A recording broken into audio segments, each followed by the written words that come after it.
코로나 이후로 공식적으로 이 크리스마스를 우리 모든 성도님들과 함께 드릴 수 있는 첫 번째 주일인 것 같습니다. 우리 좀 그런 의미에서 좀 인사 좀 할까요? 메리 크리스마스! 메리 크리스마스! 근데 메리 크리스마스라고 우리가 인사를 했는데 그 메리 크리스마스라고 하는 그 인사의 의미가 뭔지는 아십니까? 메리. 아니죠. 메리는 즐거운,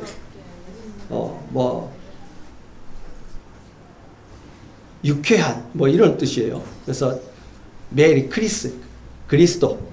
마스는 예배예요, 예배. 그러니까 즐겁게 예배를 드리자라고 하는 의미가 있습니다. 그런데 또 한 가지 의미는요,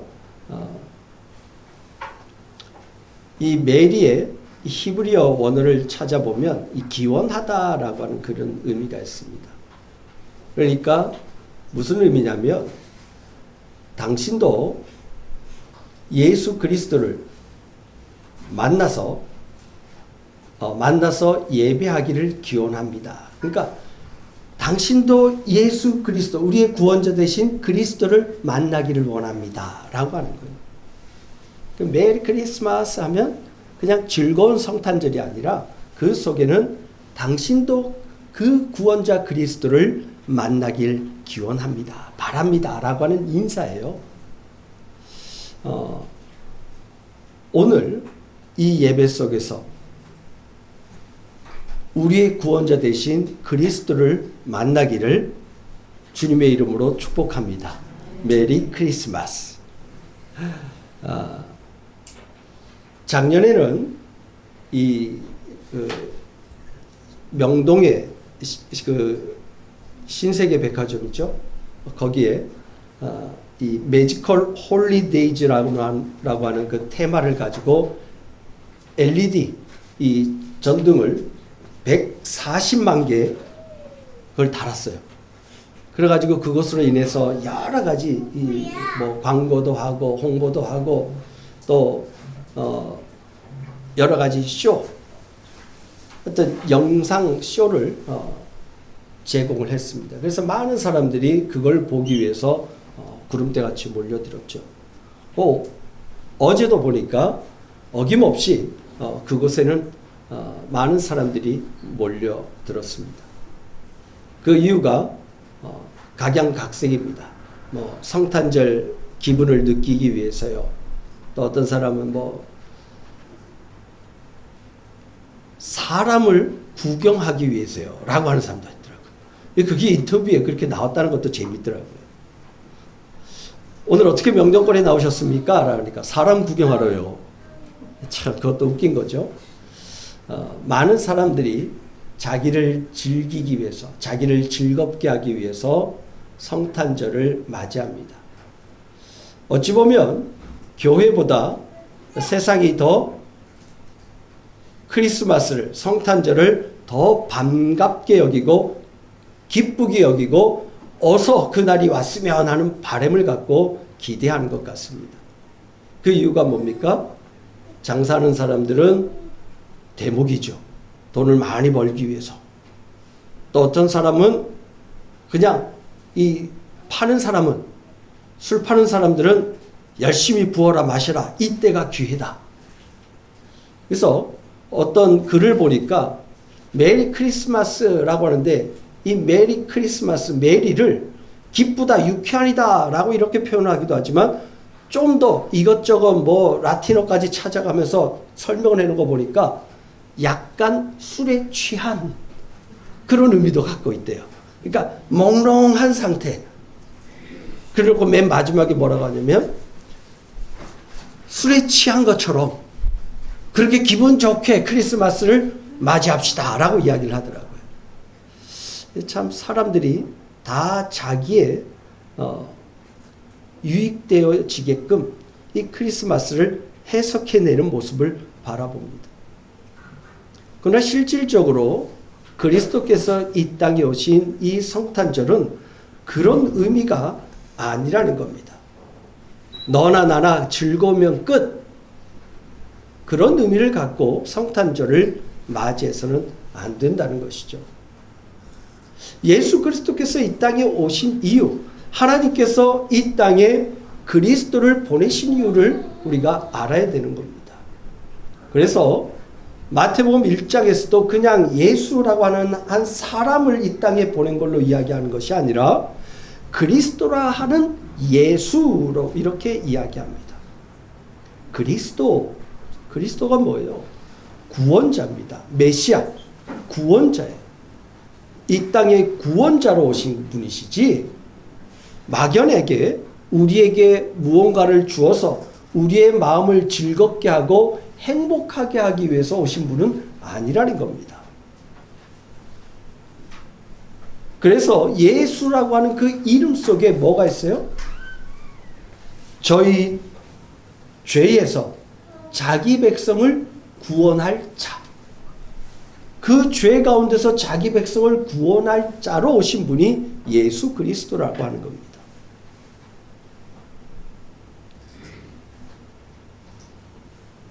우리는 성탄절에 예수 그리스도에 대한 이야기보다는 산타크로스에 대한 이야기를 더 많이 듣고 자랐고, 성탄절 하면 산타크로스를 생각하지 예수 그리스도를 생각하지 않고 있어요.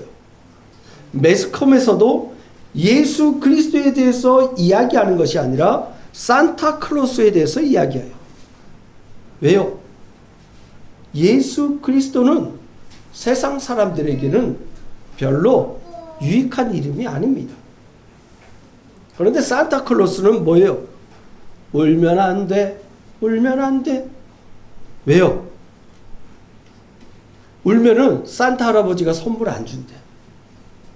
그러니까 울지만 않으면, 착한 일만 하고 잘 있으면, 착한 아이면 산타클로스 할아버지가 내가 원하는 것을 준대요. 그러니까 어떻게 해요? 내가 원하는 것을 얻기 위해서 착한 아이가 되려고 그래. 어른들도 똑같이 내가 원하는 것을 얻으려고 착한 어른이 되려고 그래요.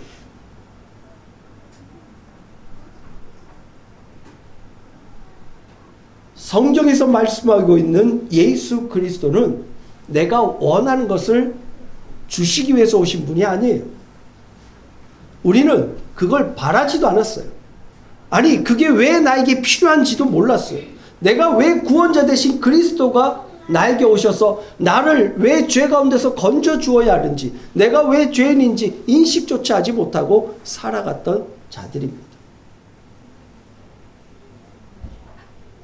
하나님께서 일방적으로 이 땅에 그리스도를 보내주신 겁니다.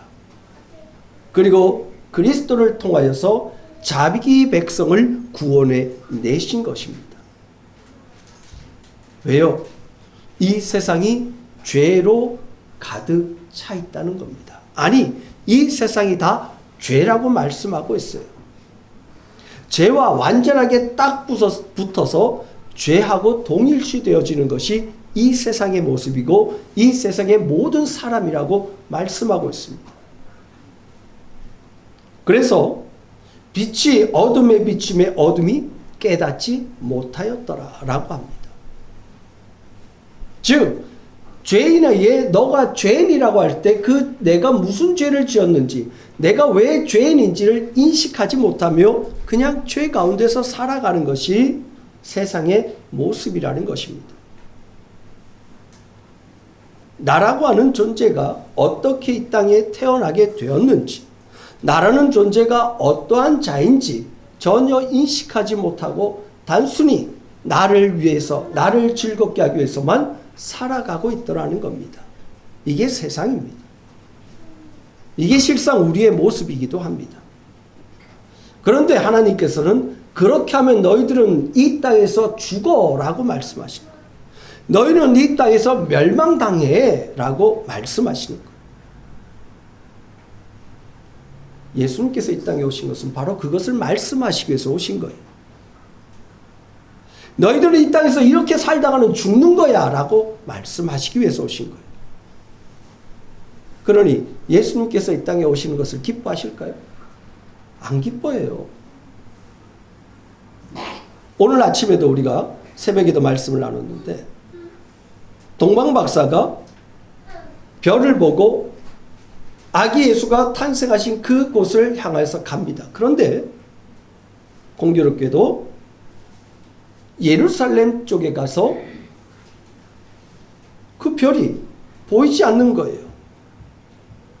그래서 예루살렘 궁으로 찾아갑니다.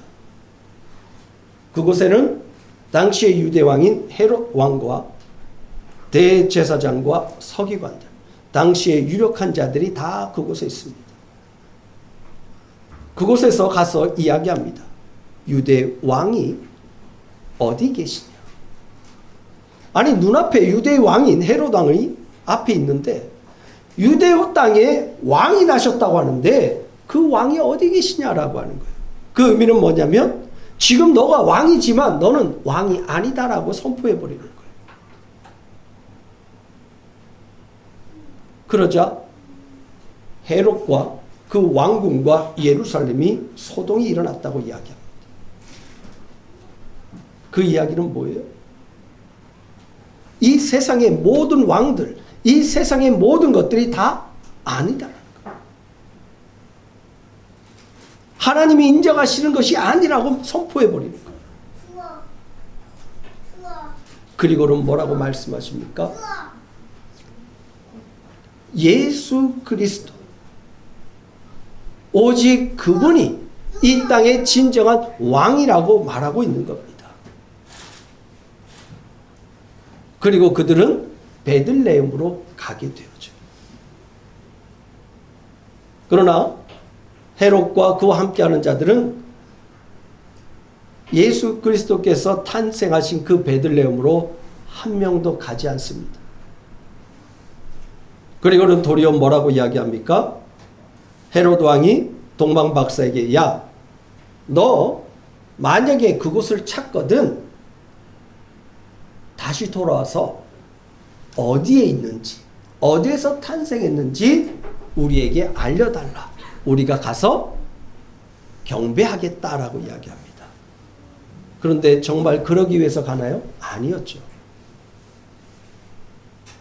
가지는 않고 뭐예요? 그 당시에 태어났던 그 동방 박사의 이야기를 들었던 그 시대의 그 숫자를, 그 날짜를 계산해서 어떻게 해요? 2살 이하를 다 죽여버려요. 나 외에는 왕이 있어서는 안 된다는 거죠. 이게 세상입니다. 세상은요, 나 외 다른 이가 인정받는 것은 용납을 하지 않습니다. 누구보다도 내가 인정받아야 돼요. 내가 가장 높은 자리에 올라가야 돼요. 이것이 세상입니다. 그런데 성경은 그러한 자들을 향하여서 뭐라고 말씀하십니까? 너희들은 다 죄인이다 라고 말씀하고 있어요. 왕이든 그가 어떠한 자리에 있든 하나님 앞에서는 다 뭐라고 이야기하는 거예요? 죄인이라고 말씀하고 있는 거예요.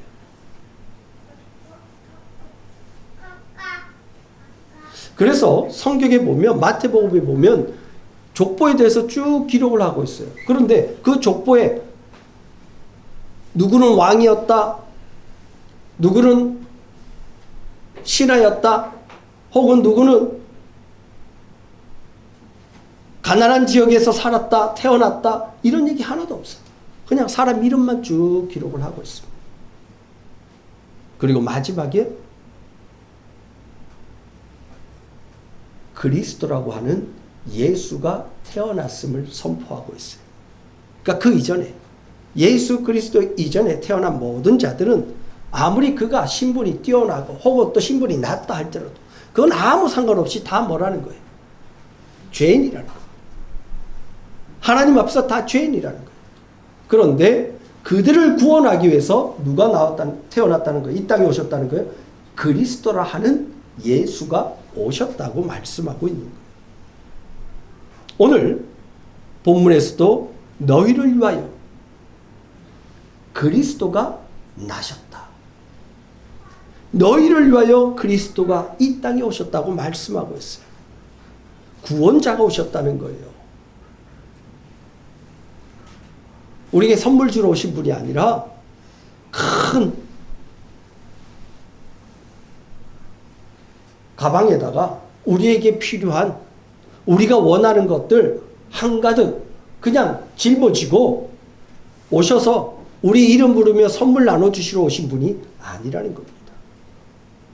우리의 근본적인 것을, 우리의 근본적인 그곳에서, 죄악된 곳에서 우리를 건져내기 위해서 오신 분이 예수 그리스도라고 하는 것을 말씀하고 계시는 겁니다. 이것이 바로 진정한 이 땅에서 하나님과 우리가 누릴 수 있는 평화라고 말씀을 하고 있습니다. 그래서 오늘 말씀 14절 말씀에 보면 지극히 높은 곳에서는 하나님께 영광이요 땅에서는 하나님이 기뻐하신 사람들 중에 평화로다라고 말씀하고 있어요. 누구를 통해서? 그리스도를 통해서 하나님이 기뻐하신 사람들이 평화를 누리게 되어진다는 겁니다. 참된 평화는 어떤 관계예요? 하나님과 우리와의 관계가 죄의 담이 무너져 버리고 하나 되어진 모습, 임마누엘로 하나님이 우리와 함께 하시는 모습, 이 모습이 바로 진정한 평화로운 모습인 거예요.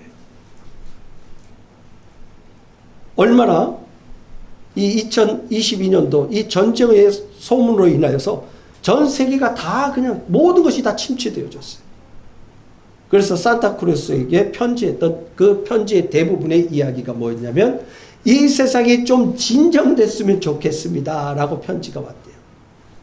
그러니 그 산타크루스 역할을 하는 그 사람이 나도 그렇습니다 라고 하는 거예요.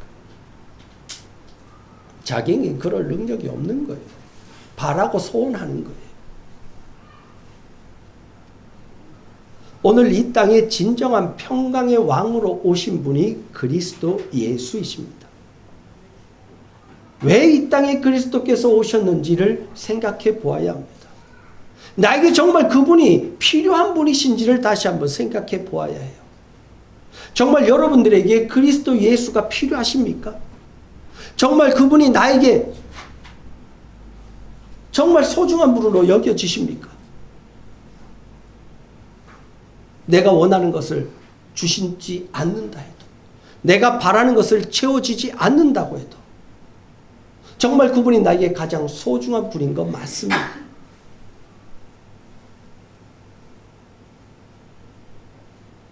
내가 죄인임을 올바로 인식하게 되어지면, 올바로 깨닫게 되어지면 그리스도로 이 땅에 오신 그 예수가 나에게는 그 무엇보다도 가장 소중한 선물이고 가장 귀한 선물이 되는 줄로 믿습니다.